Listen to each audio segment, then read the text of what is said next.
for today ay gagawa nga pala tayo ng cake. So matapos ko siyang i-crumb coat, balikan muna natin yung order sa atin na 50 pieces na empanada. Di ko na sana talaga gagawin pero ang dami talagang naghahanap nito. So after almost 2 hours ay natapos na and ito na gagawin na natin yung cake. Ang size pala ng cake na to ay 7 by 3 and mocha chiffon yung flavor kasi yung gusto ng parents ng baby na ginagawa natin ng cake na to. Ito pala ay milestone cake and since 2 months pa lang ang baby na to ay ako na ang gumagawa ng cake niya. At ito na nga, gagawin na natin yung pang 5 months na cake niya. And ang theme nito ay Snow White. May sinad nga sila sa akin ng picture ng cake na plain lang, may yellow and may red and then with toppers. Pero sinadjust ko if okay lang lagyan natin ng blue kasi pala decision talaga ako.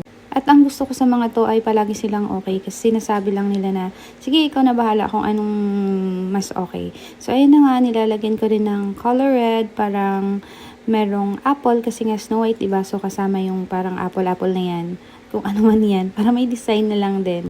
Kaya ko rin naman sinadjust yung blue kasi may sobra yung color ni yellow na frosting na ginawa ko and then sayang naman. Kaya hindi rin masyadong na-achieve yung parang deep blue na color ng Snow White, na nasa Snow White. Pero okay lang, blue pa rin naman siya. And then, syempre, lagyan na rin natin ng green yung ating mga apples para, kunwari, meron siyang mga dahon. And then, ginaya na nga lang natin yung toppers na nasa picture. Nagprint lang tayo ng Snow White. And then, nilagayan natin ng toothpick. Syempre, gamit yung toothpick na yan. Sayang naman, di ba? Charot lang, hindi. O hindi gamit yung toothpick na yan. Syempre, nililinis natin yan lahat-lahat bago natin ilagay dyan.